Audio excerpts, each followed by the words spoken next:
Bonjour à tous, donc nous sommes ravis de vous accueillir pour ce nouvel aparté. Aujourd'hui en présence de Géraldine Le Guillou, qui est coach professionnelle, consultante et formatrice. L'aparté aujourd'hui portera sur le co-développement. Donc nous allons échanger sur la mise en place de cette approche à la fois puissante et pragmatique, qui est au service du développement professionnel, mais aussi de l'intelligence collective. Avant de lancer cet aparté et nos discussions, je vais vous présenter rapidement l'étape et sa genèse. Donc, l'étape, c'est le fruit du travail de la Fabrique RH, donc le laboratoire d'innovation publique de la préfecture de région, qui pendant toute sa saison 3 a œuvré pour penser avec un panel d'une trentaine d'utilisateurs issus d'une quinzaine d'administrations un espace de travail du futur. Donc cet espace de travail du futur, nous l'avons imaginé avec tous ses aspects clés, à la fois son environnement, son aménagement, sa programmation, j'y reviendrai sur la programmation, mais aussi les valeurs que nous souhaitons insuffler dans ce nouvel espace. L'étape, c'est le premier espace de coworking qui est gratuit, qui est dédié à tous les agents publics, donc quelle que soit la fonction publique. Il est situé en plein cœur de Paris, dans le 9e arrondissement, et il accueillera les agents publics télétravailleurs qui ne souhaitent pas forcément travailler uniquement de chez eux et qui veulent retrouver un collectif de travail original et stimulant. Nous visons également les travailleurs nomades qui veulent s'économiser des temps de transport à rallonge avant, après ou entre deux réunions, donc ils seront les bienvenus. Et nous visons également les membres d'équipes projet qui ont besoin d'un tiers-lieu neutre et à la fois créatif pour avancer sur leur projet. Donc l'étape, au-delà d'un accueil physique, c'est aussi un tiers-lieu avec une ambition forte, l'ambition d'initier et de faciliter des nouveaux modes de travail dans un contexte qui exige aussi plus de prise d'initiative, de collaboration et d'agilité.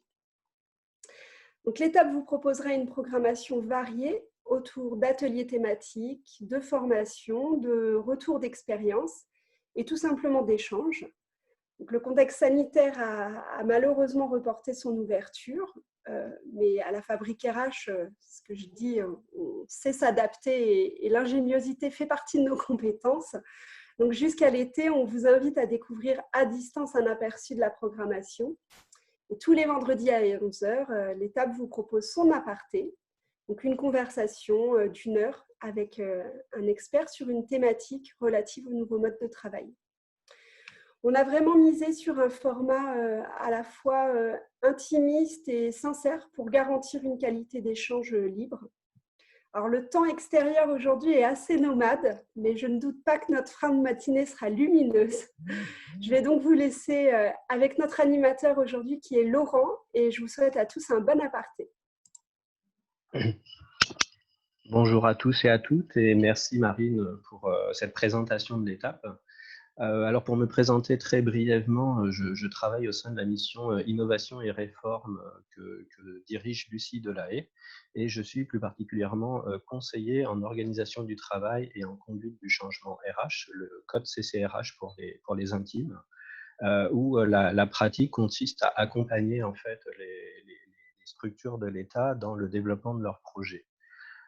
Cet accompagnement notamment passe entre autres par effectivement le co-développement que moi j'utilise à la fois comme modalité de résolution de problèmes par l'intelligence collective et également de développement professionnel des individus et des collectifs. Alors, quand on parle effectivement d'intelligence collective, quand on parle d'auto-apprentissage et d'apprentissage croisé, on est vraiment effectivement dans le cœur des nouveaux modes de travail que veut porter l'étape et la Fabrique RH, et qu'elle a déjà commencé du coup au travers des webinaires. Les deux premiers, c'était sur la symétrie des attentions et la gamification, et vous aurez d'autres webinaires qui vont venir en lien assez proche avec ce thème-là. Je pense notamment à l'intelligence collective à distance la semaine prochaine, si je ne dis pas de bêtises, ou par exemple les organisations apprenantes qui vont terminer cette session. Alors, pour aujourd'hui, le co-développement professionnels au sein des administrations publiques. Qu'est-ce que c'est en juin 2020? Alors, j'ai essayé de regarder, c'est quand même quelque chose qui est un panel un peu contrasté, parce que on voit que la DGFE, par exemple, préconise son usage comme outil et dispositif de développement des compétences dans un guide sur l'accompagnement de la fonction managériale. On s'aperçoit quand on regarde rapidement que les grandes écoles de formation de la fonction publique, que ce soit l'IGPDE, le CNFPT pour la territoriale ou encore la NFH pour l'hospitalière, proposent des formations en fait sur le co-développement ou incluent aussi le co-développement dans les modalités de formation.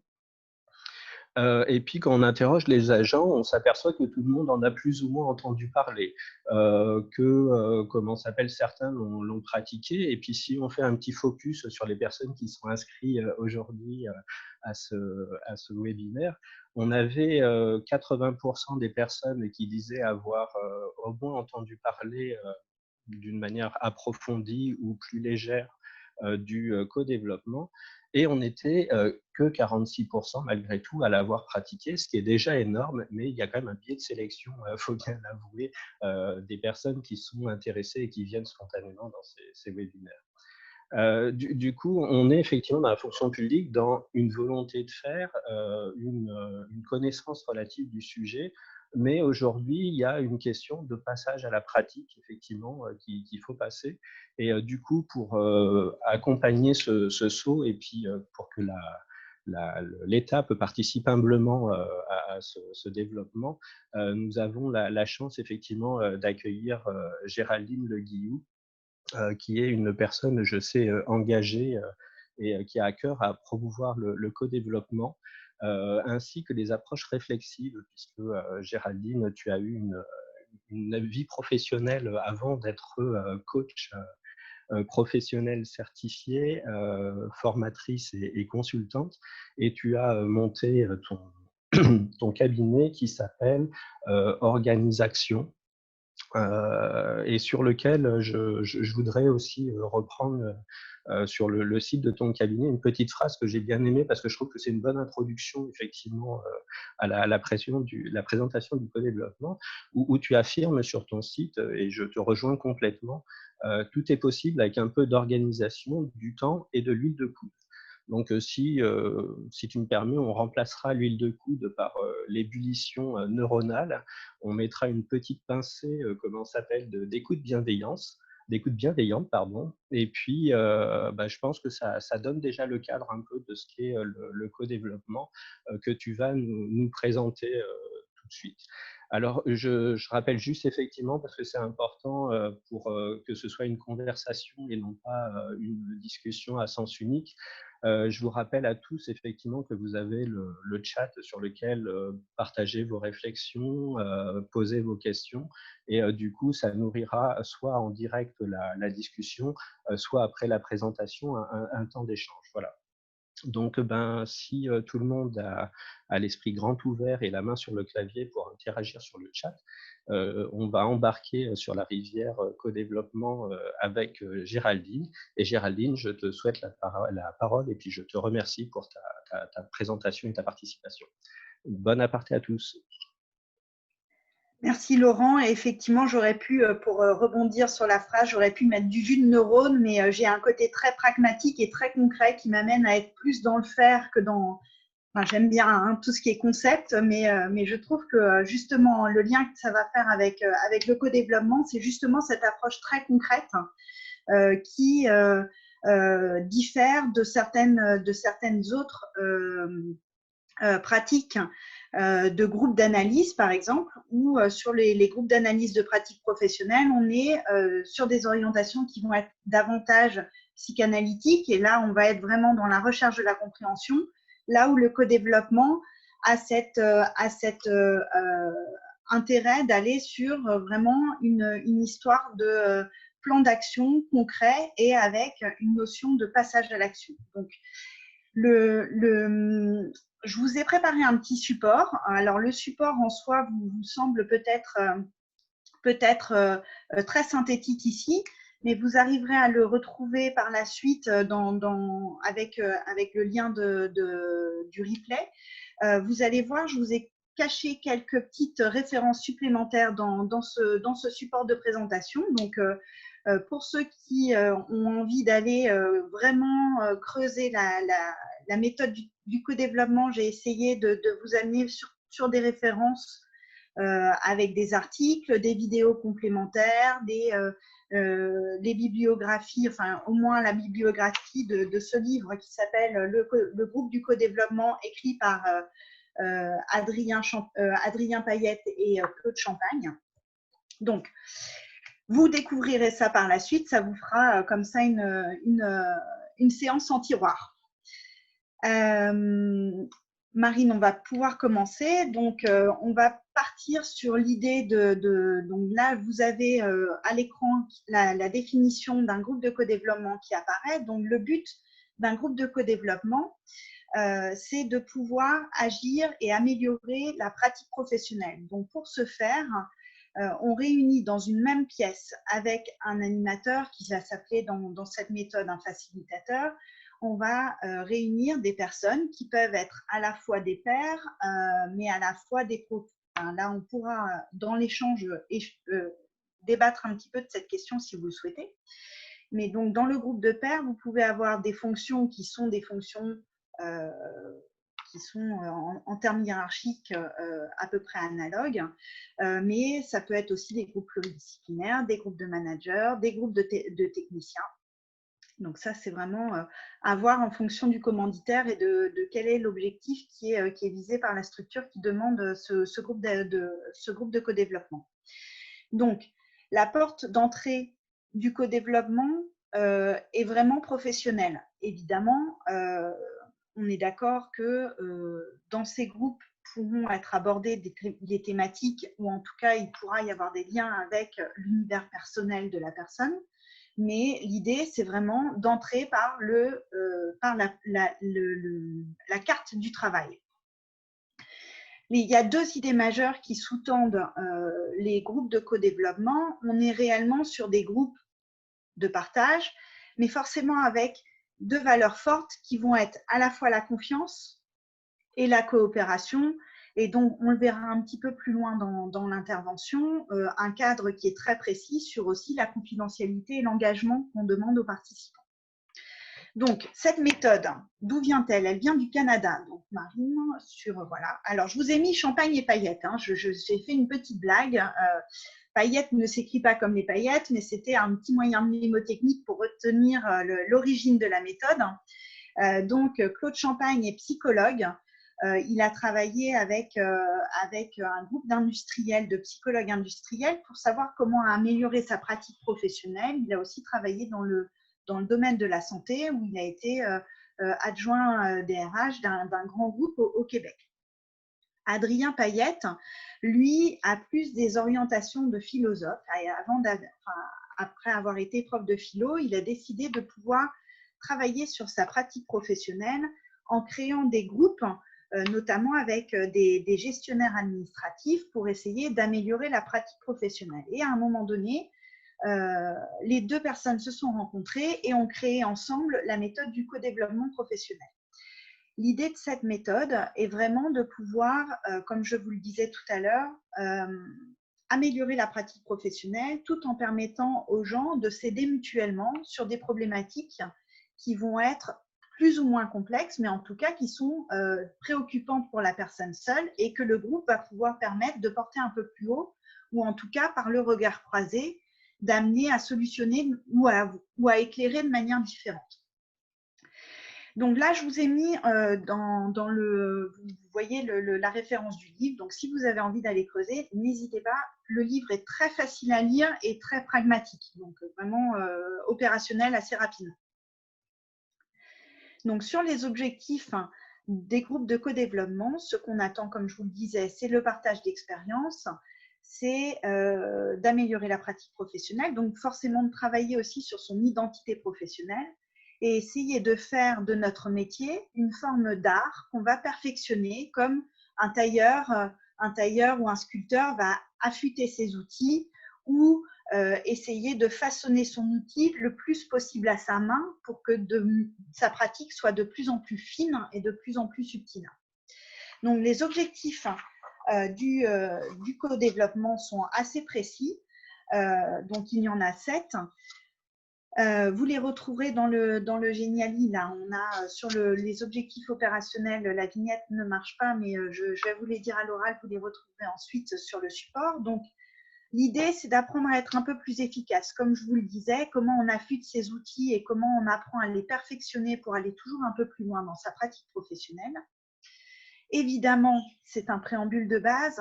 On est tous, surtout dans notre monde hyper connecté actuel, on est tous dans quelque chose qui est de l'ordre de la rapidité et de l'immédiateté. Donc, un groupe de co-développement, c'est aussi un groupe d'analyse qui va nous permettre de prendre un temps de réflexion et de se poser. Alors, poser avec un O, mais poser aussi avec AU. Donc, ça veut dire prendre un temps de pause dans sa pratique professionnelle pour pouvoir regarder comment on fonctionne et avoir la possibilité de partager ce temps de réflexion avec des pairs. L'idée aussi, c'est de pouvoir, par ce biais, essayer de modéliser un peu sa pratique. C'est-à-dire qu'on peut refaire 15 fois la même chose, mais l'important pour essayer de le comprendre, c'est d'essayer de voir pourquoi on passe 15 fois par le même chemin. Et en modélisant sa pratique, forcément, on la conscientise et en la conscientisant, on a une action qui est un petit peu plus large dessus. Je ne sais pas si vous connaissez le cycle de la compétence, mais le cycle de la compétence, c'est vraiment de se dire 1, je ne sais pas que je ne sais pas. 2, je sais que je ne sais pas. 3, je sais que je sais pas. Enfin, je ne sais pas que je sais. Non, enfin bon, je mélange, je vous le remettrai. Mais en gros, c'est vraiment de se dire, il y a la conscientisation du cycle. Position 1, on ne sait pas. Position 4, on ne sait plus qu'on sait. Et entre les deux, quand vous êtes manager, justement, vous les connaissez bien, ces deux postures-là, sur vraiment renforcer la compétence et lui permettre d'aller un petit peu au-delà pour justement le passer de manière inconsciente et qu'on fasse les gestes un peu comme on conduit une voiture. On n'est pas en train de se dire, tiens, je vais passer la première, ou là, je rétrograde. C'est vraiment quelque chose qui est dans la mémoire kinesthésique et qui est ancré dans la pratique. L'objectif 4 va être d'avoir un groupe d'appartenance. On est souvent seul dans nos métiers, ou même si on est en équipe, on est sur des temps informels. Là, c'est un temps formalisé où on a un groupe d'appartenance et on sait qu'on se réunit à intervalles réguliers pour pouvoir réfléchir autour d'une problématique qui va forcément être au bénéfice du groupe. Consolider l'identité professionnelle, c'est ce que je vous disais en préambule. On est vraiment sur l'idée d'aller chercher son métier de perfectionner son métier comme on pourrait perfectionner un art. Apprendre à aider et à être aidé. Donc là, c'est tout ce qui est mutualisation et capacité à dire, là, je ne sais pas. En fait, je suis en vulnérabilité, je suis en zone où je ne sais pas faire seul et où j'ai besoin de votre aide. Et du coup, aider, c'est aussi pouvoir être dans un système d'écoute, et la méthode de co-développement, on le verra un peu plus tard, et aussi dans cette méthode très structurée qui oblige à passer par une phase de questions et non pas d'abord de conseils. Donc, j'y reviendrai par la suite. Et le dernier, forcément, c'est le plaisir d'apprendre. Laurent disait tout à l'heure que vous allez avoir un webinaire sur les entreprises apprenantes. Forcément, à un moment donné, pour être dans l'apprentissage, il faut avoir aussi le goût d'aller au-delà de la pratique et d'aller toujours dans cette notion de apprendre de notre manière d'agir. Voilà les 7 objectifs du co-développement. Je passe relativement vite. Vous avez des documents qui pourront vous permettre d'aller un peu au-delà si vous le souhaitez. Et on va passer à la phase de fonctionnement. Donc, comment fonctionne un groupe de co-développement? Donc, le groupe de co-développement, on l'a dit, c'est un groupe de participants qui vont être, donc un groupe fermé. On va être sur un cycle de co-développement où ça va être les mêmes personnes qui vont être dans le groupe de co-développement pendant un cycle donné, sur une période donnée, qui va être généralement vu avec les commanditaires. On va être entre 5 et 8 participants. On peut aller, moi j'anime des groupes à 10 participants. Alors forcément, le 10 participants, ça oblige une autre attention et une autre qualité d'écoute aussi. on est sur des intervalles qui vont aller de 2 à 5 ou 6 semaines sur des temps qui seront des temps entre une vraie séance de co-développement, il faut compter 3 bonnes heures. Après, pareil, en fonction des commanditaires, il peut y avoir 2 heures. Passer 2 heures, ça devient plus compliqué à gérer. Dans les groupes de co-développement, vous allez avoir 3 fonctions principales. La fonction de client, qui va être celui qui présente la préoccupation et la problématique ou le projet qu'il a dans son actualité. Les rôles de consultant, donc ça c'est le rôle que vont endosser l'ensemble des autres participants qui ne seront pas clients sur cette séance-là. Donc l'idée des consultants, c'est de pouvoir se mettre au service de la problématique qui va être présentée par le client. Et le rôle de facilitateur qui est généralement fait par un coach ou un psychologue sur la question de comment on va pouvoir créer les conditions nécessaires pour que le groupe soit en confiance avec un cadre. Donc, la posture est très haute sur le cadre et plutôt basse sur le contenu. Il vaut mieux quand même connaître un peu le domaine d'intervention. Si on est complètement néophyte, c'est vrai que le fait de ne pas partager le même langage, ça peut être un frein. Mais l'idée, ce n'est pas d'être expert du domaine des participants, mais vraiment d'être plutôt expert de la conduite de réunion et de la conduite de dynamique de groupe, notamment pour amener à de l'analyse et à de l'apprentissage. Donc, c'est une posture d'animation qui demande, on le verra juste un tout petit peu plus tard, même on peut peut-être… on va d'abord passer sur les effets du co-développement, après je vous parlerai de la fonction d'animation. Donc, je parle peut-être vite, non, ça va pour tout le monde? Oui, je vois les têtes qui font comme ça. Ok. Peut-être, excuse-moi, Géraldine, je t'interromps une question sur le consultant, justement, qui est là. Ce consultant, est-ce qu'il a besoin de connaître le sujet pour, comment s'appelle, le traiter et être consultant sur la problématique du client? C'est une bonne question, mais comme on est sur des groupes de pairs qui généralement fonctionnent dans un cadre qui est quand même un cadre de proximité,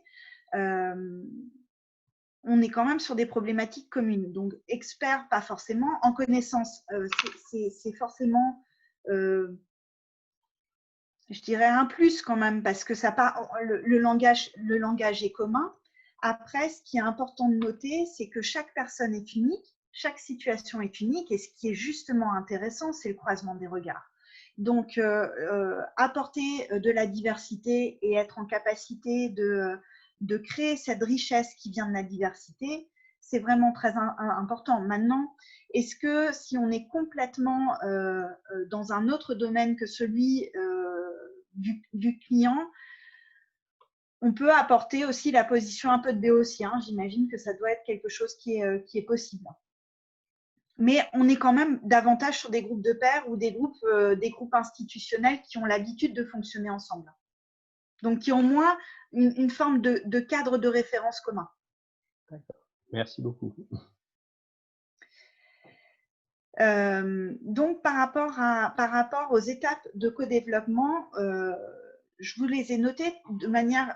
l'approche et la méthodologie du co-développement est extrêmement structurée, ce qui peut être un peu déstabilisant, en tout cas ce qu'il a été, moi, dans un groupe que j'anime actuellement, qui avait l'habitude d'être sur des groupes d'analyse de pratiques professionnelles, donc sur une approche qui était peut-être un peu moins cadrée dans la prise de parole, alors que le co-développement, il y a vraiment des étapes bien précises. Donc, l'étape optionnelle que je vous ai notée, c'est on prend des nouvelles du client de la fois précédente pour savoir comment avance et puis pour pouvoir refaire du lien avec la séance précédente. L'étape 0, c'est forcément le tour de table où on va demander à chacun de présenter sa préoccupation du moment de manière très succincte. Et après de l'animateur ou le groupe, en fonction de ce qu'on choisit dans la manière d'animer, va pouvoir choisir la problématique et la personne qui va être client et qui va proposer le sujet de la séance. Ensuite, on va passer pendant une dizaine de minutes, 5-10 minutes, la personne va exposer sa situation et va pouvoir permettre à l'ensemble du groupe d'avoir une forme de cadre global de la situation. L'étape numéro 2 va être celle du questionnement, celle qui est la plus compliquée dans le sens où, et puis moi je suis un petit peu rigide sur cette question-là, on est vraiment sur du questionnement. Donc c'est quoi une vraie question? La question de est-ce que tu n'aurais pas pu faire ça de cette manière-là, on est d'accord que ce n'est pas du tout une question, hein, c'est un conseil déguisé. Donc une vraie question, c'est en quoi cette situation est-elle problématique pour toi? On va être sur vraiment des questions ouvertes. Les questions ouvertes vont forcément amener la personne à orienter son regard d'une autre manière et à aller un peu plus chercher les angles morts qu'elle n'a pas ou les biais cognitifs qu'elle peut avoir sur la situation. Donc pour moi, cette étape, elle est fondamentale, à la fois pour le client, pour l'amener vraiment à aller ouvrir sa manière de percevoir la situation, mais aussi pour les consultants parce que ça les oblige à être dans une vraie écoute de l'autre par le biais du questionnement et d'arriver à se mettre un petit peu en recul par rapport à la situation, c'est-à-dire on ne leur demande pas de donner leur avis à ce temps-là de la méthodo, mais on leur demande tout simplement d'être en capacité de poser et d'interroger la personne sur la situation. Étape numéro 3, donc on passe à la contractualisation, ce qui est une phase importante vu que en premier lieu, on a été sur une problématique exposée. L'étape numéro 3, c'est vraiment formaliser ce qui pose vraiment problème dans la situation. Donc là, le client va pouvoir exprimer « j'ai besoin d'aide pour ce point précis ». Le groupe valide ou pas la demande ou dit bah, « nous, on ne peut pas valider le fait que si, par exemple, j'ai besoin d'aide pour améliorer les relations avec mon hiérarchique ». La situation va être peut-être pas tout à fait sous le contrôle des consultants et donc on peut décider de mettre une modalité supplémentaire pour que le contrat soit respecté à la fin de la séance.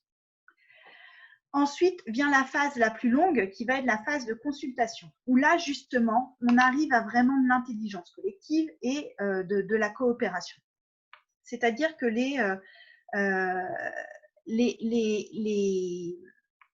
consultants vont pouvoir évoquer leurs pratiques professionnelles, leurs expériences, éventuellement aller au-delà de la pratique professionnelle, mais sur des éléments théoriques qui peuvent porter à la connaissance du groupe à ce moment-là, sur des lectures. Moi, j'aime bien aussi dans cette étape-là aller sur des métaphores. Quelquefois, les métaphores permettent d'avoir un langage symbolique qui éclaire la situation d'une autre manière. Quoi qu'il en soit, c'est le temps où chacun va pouvoir s'exprimer et où le client est en écoute de ce qui peut être proposé par les consultants, prend des notes et essaye, lui, de restructurer sa pensée pendant ce temps. Donc, cette étape-là est importante. Suite à cette étape-là, le client va faire la synthèse de ce qui a été dit, retenir ce qui a été bon pour lui, décider d'un plan d'action, formuler des hypothèses et ensuite exposer ses hypothèses et son plan d'action concret à l'ensemble du groupe. Par la suite, on va être sur l'étape 6, qui est une étape importante, notamment dans tout ce qui est apprentissage, vu que c'est l'étape de régulation où chacun dit ce qu'il a appris de la séance. Voilà, je ne vous en dis pas plus pour cette partie-là. Vous pourrez aller compléter le regard avec les différents documents. On va passer sur la partie d'animation, donc la posture d'animateur. Alors, peut-être ouvrir un brin d'interactivité si vous le souhaitez. On est passé très, très rapidement enfin, pas encore sur les effets, mais les effets d'une séance de co-développement, c'est vraiment de créer de la coopération, de la mise en mouvement. Peut-être que vous qui avez déjà testé les séances de co-développement, vous avez aussi d'autres effets que vous voudriez partager à ce stade de la présentation. Qui a déjà bénéficié de groupes de co-développement et pourrait éventuellement nous partager son expérience sur ce qu'il a déjà, sur les effets que ça a induit.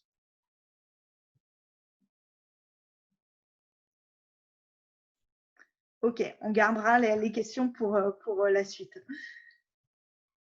Très bien, donc je continue sur l'animation. Donc la posture d'animateur, comme je vous le disais, on est très haut sur le cadre, c'est-à-dire qu'on est réellement sur la garantie que le respect, la bienveillance va pouvoir être mise en place, la confidentialité aussi. Sans confidentialité, la sécurité n'est pas suffisante pour le groupe et du coup, les personnes n'osent pas forcément s'exprimer.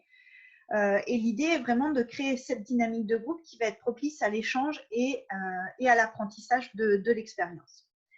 Les règles d'une séance, donc la confidentialité, la bienveillance, le parler vrai, hein, vraiment on est dans quelque chose de l'ordre de l'authenticité, la présence et l'engagement. Bah, quand on est consultant, on est là, on est actif, on n'est vraiment pas sur quelque chose de passif et de contribuer à être dans la résolution de la problématique. Les points clés de l'animation, c'est vraiment veiller à ce que la problématique soit dans quelque chose de l'ordre du faisable, faciliter vraiment les apprentissages, être aussi dans du partage et aussi dans la garantie qu'on n'est pas en recherche de consensus. Dans le co-développement, on a le droit de ne pas être d'accord et c'est même bien de ne pas être d'accord.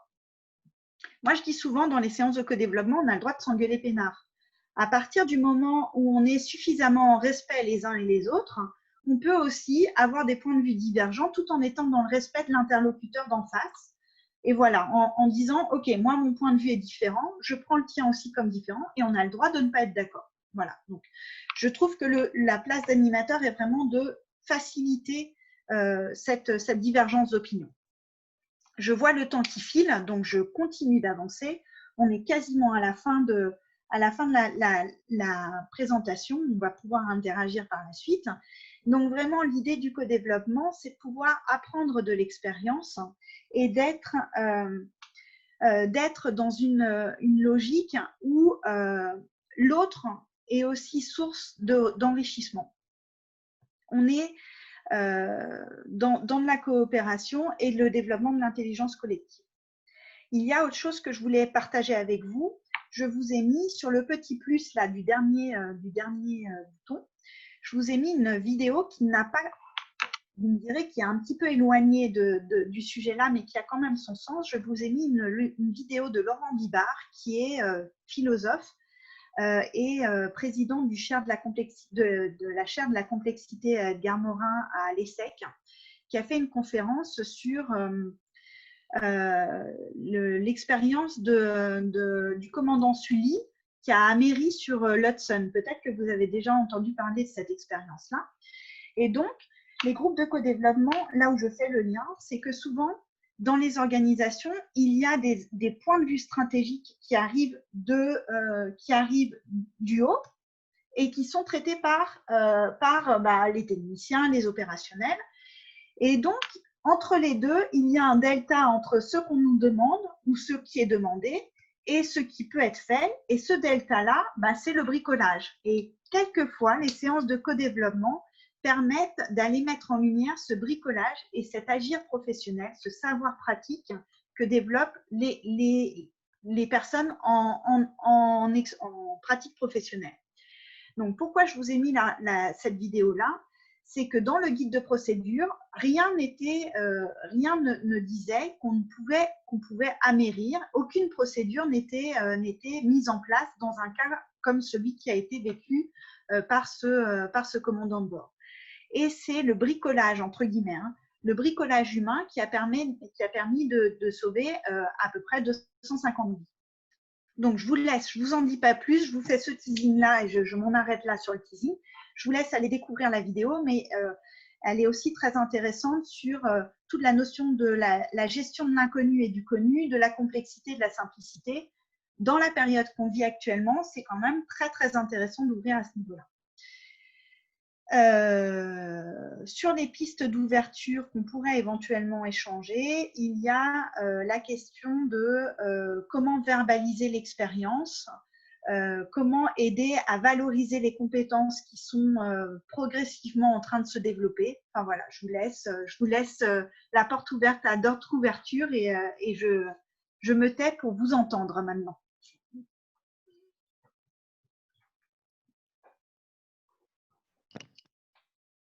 Alors, qui souhaiterait prendre la parole, partager peut-être son expérience, comme on est quand même plusieurs à l'avoir déjà. Je vois Christelle Prieur qui lève la main, et ainsi que Claire. C'est ça. Et j'espère n'avoir oublié personne. Christelle? Oui, bonjour. Vous m'entendez? Oui, très bien. Oui, c'est bon, ok. Du coup, moi, je l'ai expérimenté dans le cadre d'une formation avec le CNFPT et c'était vraiment très riche parce que du coup, on avait tous des métiers très, très différents. Voilà, donc moi, j'ai apprécié notamment l'apport en fait de regard extérieur par rapport à mon métier. Et après, il y avait voilà une culture commune par rapport au management. Et en fait, je m'interroge beaucoup sur comment on peut mettre en place un co-développement en interne, étant donné qu'il y a quand même des cadres voilà, de confidentialité, d'engagement qui sont assez forts. Et là, je travaille donc au niveau de l'éducation nationale et voilà, on m'a présenté notamment des initiatives en académie où il y a un peu voilà, cette tendance à de meilleures connaissances du co-développement. Donc, il y a quelques expérimentations qui se mettent en place un peu entre groupes de pairs. Voilà, donc on sent qu'il y a un peu une tendance à s'approprier un petit peu plus cet outil. Mais je me pose quand même la question, en fait, quand c'est vraiment en interne. Alors après, quand c'est en animation de réseau, je pense que c'est peut-être plus facilitant. Mais les limites aussi du cadre, voilà, du cadre du co-développement, en fait. Alors, le co-développement est une méthode bien structurée, bien particulière.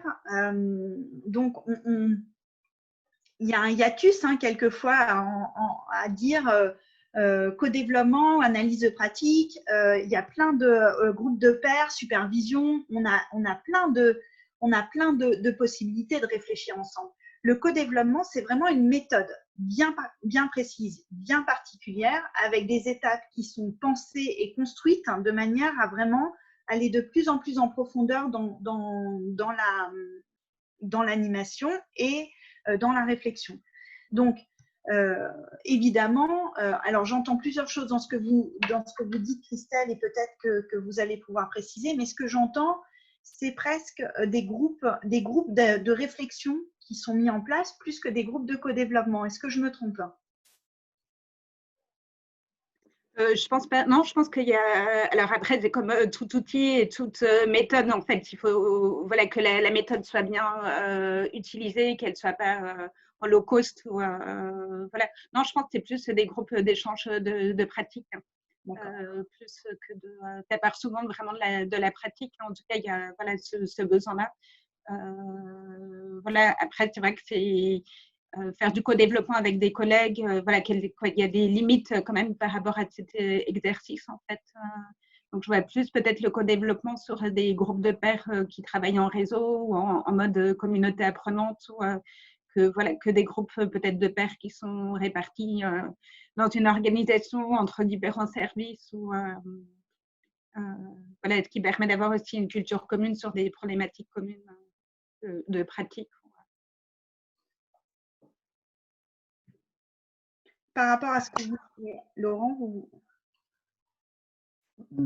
Non, si tu voulais, si tu n'avais pas d'éléments complémentaires à rajouter, il y avait Claire aussi qui s'était manifestée pour partager son expérience, je crois. Oui, bonjour à toutes et à tous. Claire Renkli, moi je suis chargée de développement artistique au conseil départemental du Bas-Rhin depuis peu et autrefois dans une association départementale. Alors j'ai expérimenté le co-développement dans le cadre de formations et de rencontres nationales auxquelles était notamment associée la structure qui s'appelle le Bureau des possibles avec Yves Armel Martin.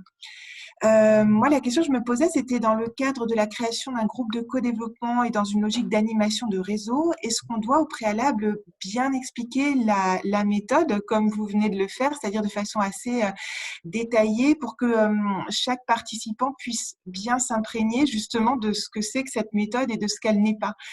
Parce que j'ai déjà eu l'occasion d'animer des groupes en essayant de m'inspirer de la méthode et ça peut parfois partir un peu en vrille parce que justement les gens vont avoir le réflexe de reprendre la parole, d'y aller de son petit conseil par-ci par-là.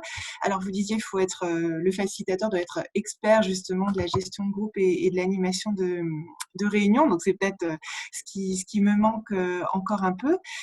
Mais voilà, est-ce qu'il faut bien introduire les choses, quitte à en faire une séance en soi, pour ensuite passer à la suite du cycle avec les différentes séances de co-développement à proprement parler. Merci. Claire, vraiment, l'animation de séance de co-développement, ça ne s'improvise pas, entre guillemets. Hein. On est réellement sur des choses qui sont… les animateurs, les facilitateurs sont formés.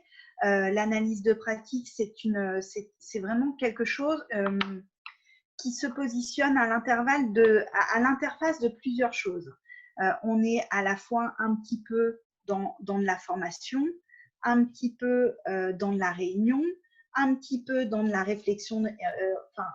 On est à l'interface, au carrefour de plusieurs postures, mais c'est vraiment une posture très particulière, c'est-à-dire que l'animateur ne doit rien vouloir d'autre, et j'insiste vraiment là-dessus, ne doit rien vouloir d'autre qu'être au bénéfice de la résolution de la problématique. Donc, on peut être en apport un petit peu de théorie ou d'éclairage, mais si vous voulez, dans la posture, on est vraiment dans une posture qui est extrêmement basse sur le contenu. On n'est pas du tout dans quelque chose de l'ordre de distiller un savoir. Donc, forcément, cette technique nécessite une expérience en termes de l'animation de groupe d'analyse et de conscience par rapport à tout ce qui est dynamique de groupe ou éléments de psychosocial ou ce genre de choses. Donc, c'est vrai que moi, je peux que vous encourager éventuellement à lire, développer votre connaissance du sujet, quitte même à demander des formations complémentaires pour être vraiment en accord avec la méthode de manière bien précise. En tout cas, vraiment, hein, le co-développement professionnel est une méthode bien particulière et ce n'est pas un terme générique qui veut dire on fait du groupe de réflexion. Donc, à partir de là, moi, je sais que quand j'interviens, je vous montre, j'ai cette fiche-là, qui est une fiche que l'ensemble des participants ont et devant les yeux et ont en méthodo. Donc, toutes les étapes sont notées et le groupe a cette fiche avant chaque début de séance. Vous pouvez aussi vous servir d'un tableau blanc ou d'un paperboard pour avoir les passages d'étapes que vous mettez pour que chacun sache exactement où on en est. Évidemment, dans l'animation, c'est aussi très important de maintenir le temps de questionnement et de ne pas être, comme vous le disiez tout à l'heure, dans des interactions où chacun y va de son petit conseil. Quand je dis petit conseil, ce n'est pas péjoratif, hein, c'est vraiment de se dire on n'est pas sur une conversation informelle, on n'est pas sur un café de discussion, on est réellement sur une méthodologie qui est très précise et très exigeante. C'est un vrai temps de travail. Donc, du coup, l'animateur doit être extrêmement haut sur le cadre, sur le fait de tenir le cadre de l'intervention, très bas sur le contenu, très haut sur le cadre, voire même en confrontation à certains moments. Moi, je sais que je peux les agacer quelquefois, leur dire on n'est pas à la phase de consultation, on est à la phase de questionnement, on reste sur du questionnement. Ce à quoi on me répond, mais bon, c'est pas grave, je suis prête à m'engueuler peinard. Ce à quoi je réponds, pour l'instant, je vous demande juste d'être à l'écoute de la problématique et d'être en questionnement et en ouverture de la problématique. Donc, très, très haut sur le cadre. Après, je crois qu'il y a Philippe qui avait demandé aussi la parole. Philippe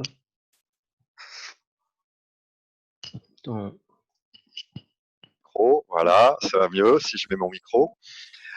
Bonjour à tous.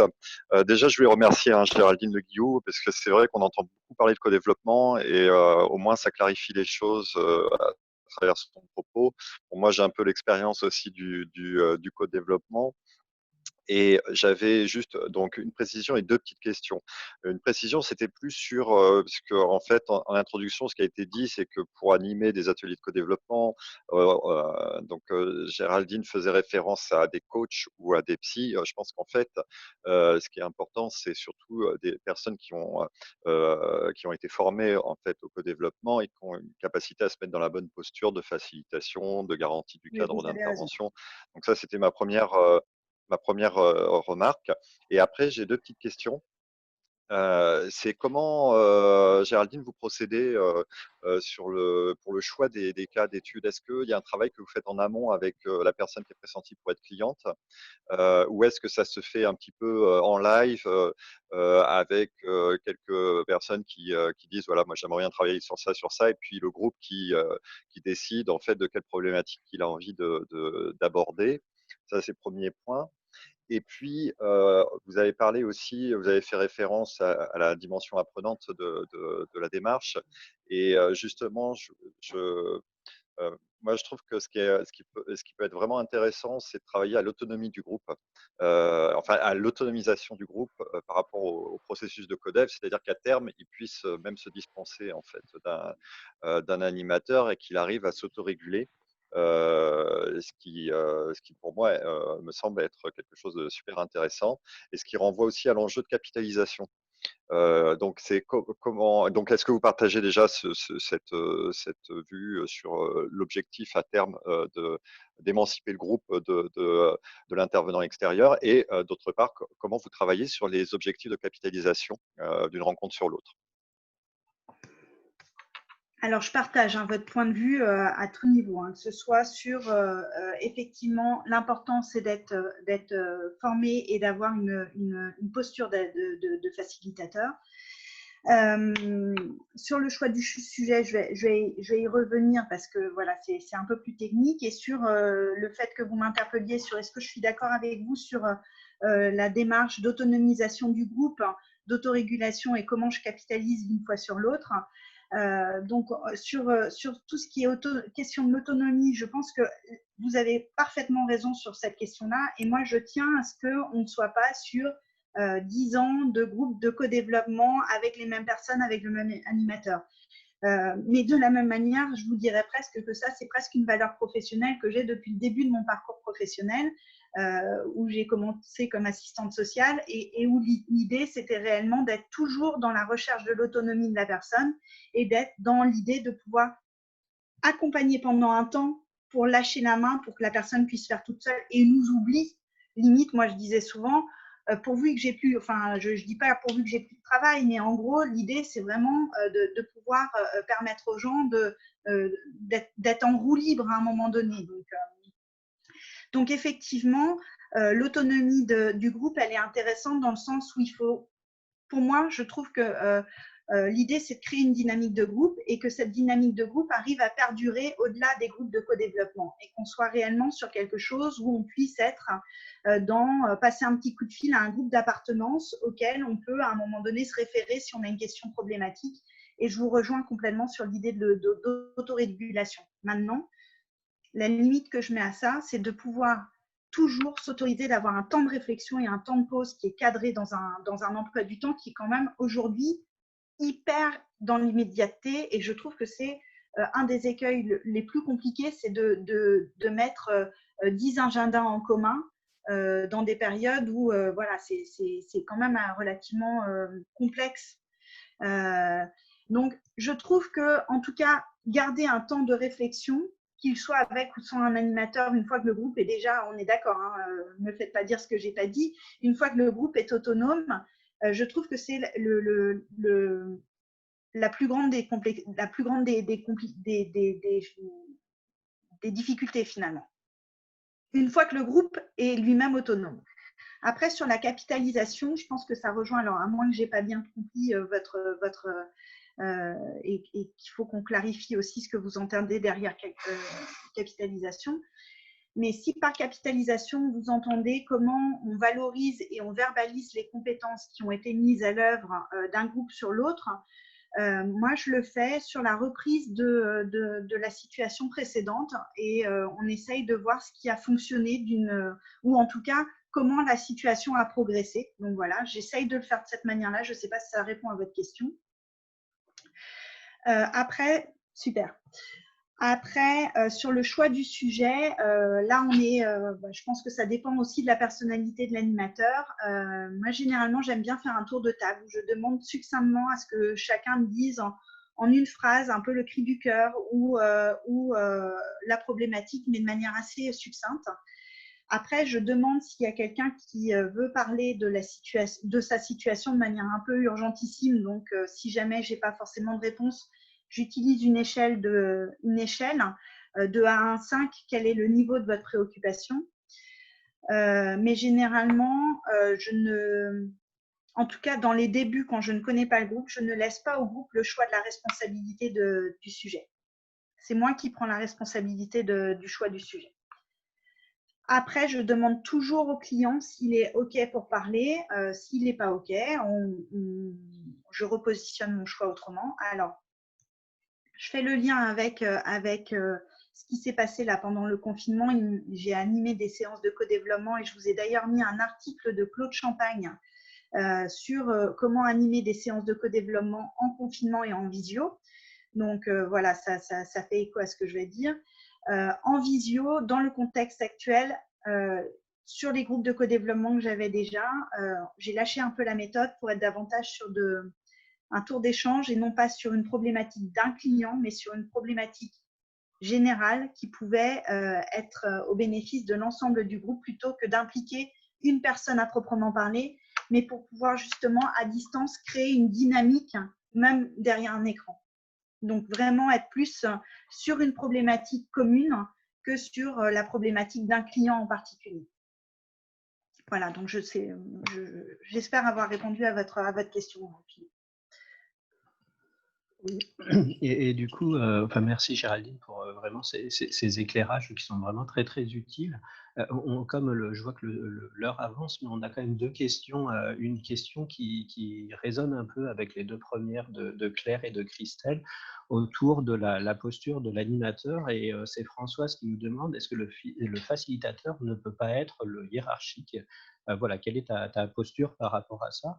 Et une autre question de Zoya qui s'adresse à toi, mais je pense qu'elle s'adresse aussi vraiment à tous les participants là, et je vous invite à partager votre expérience, qui est par où faut-il commencer lorsqu'on a zéro expérience, et est-ce qu'il y a des expériences qui ont déjà eu lieu au sein de certains ministères?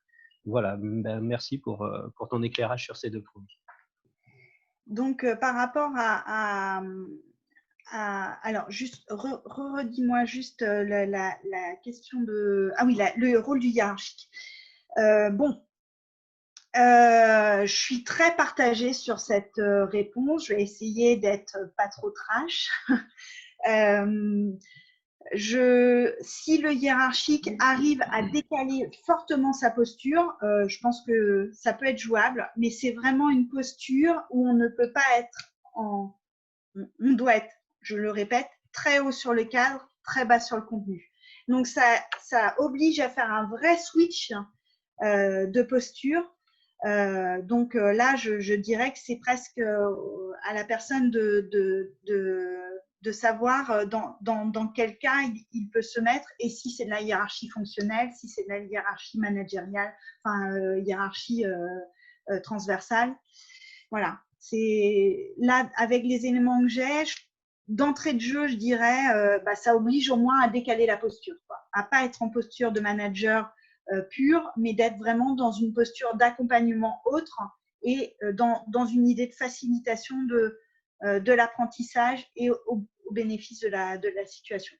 Donc, je fais une réponse un peu de Normand en disant ça dépend des cas, ça dépend des contextes, ça dépend de la formation, ça dépend de la possibilité de la personne de faire ce switch. Mais quoi qu'il en soit, au service de la problématique et non pas au service de la problématique. Par rapport à la question de Zoya, par où on commence? Par où on commence? On commence par savoir quels sont les financements possibles. Alors, Zoya, la question que vous posez, c'est est-ce que c'est en soi pour l'animateur ou est-ce que c'est pour mettre en place des groupes de co-développement dans son institution? Donc, je vais essayer de répondre sur les deux tableaux. Donc, en soi, pour animer un groupe de co-développement, c'est ce que je disais tout à l'heure au niveau de la réponse de la question de Claire. Il y a des formations qui peuvent se faire. Vous pouvez lire. J'ai essayé de vous mettre déjà un petit aperçu dans la présentation qui pourrait vous donner un avant-goût de ce qu'est la méthode. De tester et de faire. On est vraiment sur du concret et de la pratique. Donc, le mieux, c'est pour devenir forgeron, forgeons, quoi. Commencer à faire, à se tromper, à faire de l'essai-erreur et surtout à s'observer et avoir une pratique réflexive qui nous permet aussi d'être en regard de ce qu'on fait et de comment on peut ajuster aussi sa posture professionnelle. Donc ça, c'est pour soi. Après, pour un ministère ou une institution, comment on le met en place? Essayez de voir si vous avez déjà des budgets. Ça a un coût, le co-développement. Donc, c'est des temps qui peuvent être validés sur les lignes de formation. Donc, à voir aussi dans les budgets quelles sont les priorités, quels sont les objectifs qui sont fixés. Voir si on est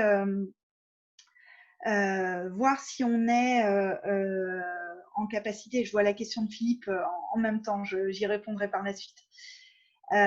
Voir si on est aussi au niveau de son institution en accord avec les commanditaires, à qui vous pouvez solliciter de mettre en place des groupes de co-développement, comment vous constituez vos groupes de co-développement, à quelle fréquence vous souhaitez les mettre, combien de temps vous libérez l'équipe pour pouvoir être sur ces groupes de réflexion. Voilà, donc ça pose pas mal de questions de préparation au départ et peut-être de négociation aussi comme à chaque fois que c'est une nouvelle approche, pour ouvrir la voie. Mais peut-être que certains ont déjà mis des groupes de co-développement en place et pourraient répondre à Zoya de manière un peu plus concrète, du coup. Philippe, je ne peux pas répondre à votre question sur le manager hiérarchique. Il y a tant de situations possibles et tant de cas de figure qu'on voit de tout. On voit de tout, mais moi, la seule chose que je peux vous dire, c'est que le facilitateur, c'est vraiment une posture très particulière et qui est au bénéfice du groupe. Voilà. Donc, rentrer dans plus de détails, ce serait voilà, j'ai pas assez de connaissances de tout ce qui se fait à l'extérieur. Je sais comment je le fais et les groupes avec lesquels je travaille. Maintenant, on parlait en préambule avant que la séance commence avec Laurent de facilitateur interne ou externe. Ça pose aussi cette question-là. Est-ce qu'on est sur quelqu'un qui est extérieur à l'institution ou en interne? Là, je dirais, c'est en fonction des objectifs stratégiques des uns et des autres. Alors Claire, elle, nous partage une ressource et elle précise qu'il y a des réseaux de facilitateurs codev à la DITP. Voilà, qui peuvent, j'imagine, être sollicités pour aider à mettre en place ces groupes au sein des administrations. Christine, tu levais la main? Oui, pour apporter un témoignage, moi je travaille dans un établissement informatique à Nantes qui dépend de la Direction générale des finances publiques. Au sein de cette direction, il y a quelque chose qui a été mis en place par un bureau. Ça ne s'appelle pas des ateliers de co-développement, ça s'appelle des APM. Ce sont des ateliers participatifs managériaux. Le principe qui est fait, ce sont des messages qui sont envoyés à tous les cadres, dans lesquels on demande si certains cadres souhaitent participer à ces ateliers. On était 32 au total à avoir été sélectionnés. Auparavant, on avait dû répondre à un questionnaire sur ce qu'on faisait, sur ce qu'était notre préoccupation, etc. On a envoyé tous ces documents en préparation. Et quand on est arrivé, ça se passait à la direction interrégionale de Rennes. Quand on est arrivé, ce qui s'est passé, c'est que, en fonction des questionnements qu'il y avait, ils avaient séparé les groupes pour que, les questions ne soient pas les mêmes. et que tout le monde puisse partager des interrogations différentes. Après, une fois qu'on était dans le groupe, on avait 2 journées en fait au total. Une journée qui a eu lieu un certain mois et la journée suivante qui avait lieu, je crois que c'était 2 mois après. Donc, au cours de la première journée, on était 7 participants. Il y avait la moitié donc, qui exposaient leurs problèmes et puis on discutait et on échangeait sur le problème selon la méthode préconisée. Et puis la fois suivante, eh bien, c'était la deuxième partie du groupe qui présentait son problème. On faisait un retour sur le plan d'action des premiers qui avaient présenté 2 mois avant leurs difficultés. Et puis le retour des deuxièmes présentations au cours des 2 mois suivants, c'est fait par téléphone. Donc, moi, j'ai trouvé que c'était bien. Les règles ont été mises au départ. Elles étaient affichées partout pour les partager selon ce qui a été présenté tout à l'heure. La seule chose la question que je voudrais poser, c'est que ces groupes, au départ, ont été constitués donc, par rapport au questionnement de chacun. Et ce qui était indispensable, selon les animateurs, c'était que les personnes ne se connaissent pas. C'est-à-dire que s'ils avaient regroupé dans un même groupe 2 personnes qui pouvaient se connaître parce qu'ils s'étaient croisés dans un département, dans une formation, ou qui se connaissaient parce qu'ils étaient tout petits ensemble, il ne fallait pas qu'ils soient dans le même groupe. Ça, c'était la condition de référence. Alors, est-ce que c'est une condition indispensable? Ma première question. Et la deuxième question, c'est ce que je regrette, c'est qu'après le coup de téléphone qui faisait suite à la deuxième session, on était tous ensemble, et bien il ne s'est plus rien passé. En fait, chacun est retourné dans son coin avec ses réponses. Alors, on était tous issus de milieux différents. Il y avait des gens qui étaient dans le réseau, des gens qui étaient à la centrale, de toute la France. Mais du coup, il n'y a plus eu de lien continu. Donc, qu'est-ce que vous pensez déjà de cette méthode mise en œuvre? Qu'est-ce que vous pensez du fait qu'il ne faut absolument pas que l'on se connaisse quand on commence un premier atelier de co-développement? Et puis après, que se passe-t-il? Parce que là, on a fait 2 séances en présentiel, 1 séance partagée en téléphone. Et puis après, il n'y a pas de suite. Moi, j'ai senti comme un manque, quoi, comme quelque chose d'agréable à partager, mais au bout, pas une continuité. Donc, qu'est-ce que vous pensez de cette expérience? Il y a 2 choses dans ce que vous êtes en train de dire. Il y a la nécessité de partager et de créer des temps de réflexion communs à plusieurs pour pouvoir créer justement une dynamique d'intelligence collective ou en tout cas de partage d'expérience. Ça, c'est la première chose et ça, c'est indépendant de la méthode de co-développement. Ça, de manière globale, on le fait au quotidien. Pourquoi on fait des réunions? Parce qu'à un moment donné, on a besoin aussi de partager ou d'être en passage d'infos. Enfin, là, pour ce que vous êtes en train de dire, il y a des temps qui peuvent être donnés pour des temps d'échange avec entre personnes. Moi, c'était selon la méthode que vous avez exposée. On a vraiment suivi ce cadre-là. Il y avait un animateur. Oui, on a vraiment suivi ce cadre. Alors, après, il y a aussi la notion de la durée. Un groupe qui se fait sur une séance, c'est un groupe où il n'y aura qu'un seul client. L'idée, c'est vraiment que dans le groupe, chaque personne puisse à un moment donné être dans la place du client. Donc, on est réellement sur la possibilité, en tout cas, que chacun expérimente aussi cette posture-là.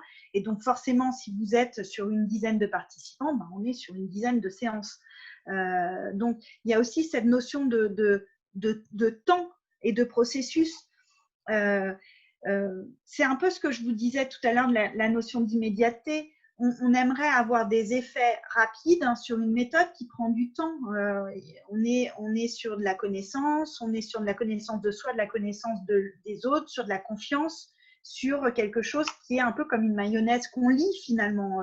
On va pas donc sur des séances rapides de cette manière-là, on va être sur du flash co-développement et on va être sur des impacts qui vont être des impacts de flash co-développement, mais qui ne vont pas être sur un processus au long cours où les choses s'installent dans quelque chose de l'ordre enfin, ça ne va pas être profond. Après, moi, sur la consigne que les gens ne se connaissent pas, enfin voilà, je vais pas juger, mais moi, en tout cas, c'est pas quelque chose que je pose en préalable, que les gens, je trouve que ça a vraiment du sens que ce soit une équipe pluridisciplinaire qui puisse aussi bénéficier de groupes de co-développement, que ça a vraiment un impact sur justement la culture de l'institution. Et donc là, vraiment, je vais pas dire que j'ai pas d'avis sur la question, mais pour moi, c'est pas une condition sine qua non, en tout cas. D'accord. Merci. Alors, si je peux me permettre de rebondir, c'est intéressant ce que tu disais, parce que c'est effectivement, il y a deux dimensions, notamment dans le co-développement. Il y a la dimension qui est centrée sur la résolution d'un problème, en fait. La personne sort avec des solutions, et puis il y a la dimension effectivement de développement collectif en fait des personnes qui là demandent plus dans le temps, et puis c'est peut-être un peu ce qui s'est passé pour Christine, c'est-à-dire qu'on a été vraiment centré sur la résolution du problème et non pas effectivement sur la deuxième dimension qui est une dimension très importante effectivement et apprenante qui est effectivement le développement du collectif. Je ne sais pas si, comme on arrive un peu à la fin, est-ce que d'autres personnes ont une expérience à partager par rapport à ça? Moi, j'en ai une légère sur la manière dont ça s'est fait pour nous. Voilà, je vous la partage rapidement. C'est, comment ça s'appelle? En fait, on était un groupe de coachs internes qui était en train de se former. Et en fait, on a été, nous, accompagnés par une coach qui nous a montré, en faisant, en fait, cette pratique. Donc, au départ, elle a fait l'animatrice. Ensuite, l'un de nous a été animateur avec en supervision la coach, ce que j'ai trouvé assez intéressant. Et après, nous, par contre, on le faisait vraiment entre nous. Enfin, je veux dire, donc là, on était vraiment sur des personnes qui se connaissaient. On était naturellement bienveillants, puisqu'on était coach, bien sûr.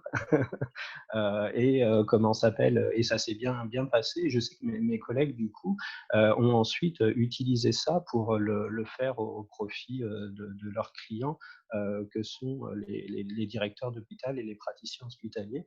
Donc il y a aussi je trouve que c'est important aussi pour rentrer dedans, d'être soi-même, enfin passer par les différentes postures, consultant, animateur. Et c'est vrai que du coup, être accompagné par une coach à cette occasion avait été extrêmement bénéfique. Voilà. Je partage vraiment ce que tu viens de dire. Passer par toutes les postures, c'est vraiment important pour pouvoir justement avoir l'expérience des facettes de cette méthode. Françoise, non, c'est pas compliqué à mettre en place dans vos institutions, en tout cas pas. C'est un peu comme toute chose nouvelle, hein. L'important, c'est juste de trouver les bons biais pour y arriver. Et après, une fois que c'est mis en place, on n'a plus du tout envie de s'en séparer, hein. C'est des vrais temps de réflexion qui sont vraiment des temps de construction d'intelligence collective, et les professionnels n'ont plus du tout envie de faire sans ces temps après. Moi, je sais que, alors, moi, en tant que professionnelle, je n'ai pas eu la chance d'être sur des méthodes de co-développement, mais d'analyse de pratique. À partir du moment où j'ai plus d'analyse de pratique, il me manquait vraiment une grosse partie de ma pratique professionnelle. Ces temps de réflexivité-là sont aussi importants à offrir aux équipes et aux institutions pour pouvoir justement travailler sur l'identité professionnelle, la pratique, l'amélioration des pratiques professionnelles et le développement des compétences.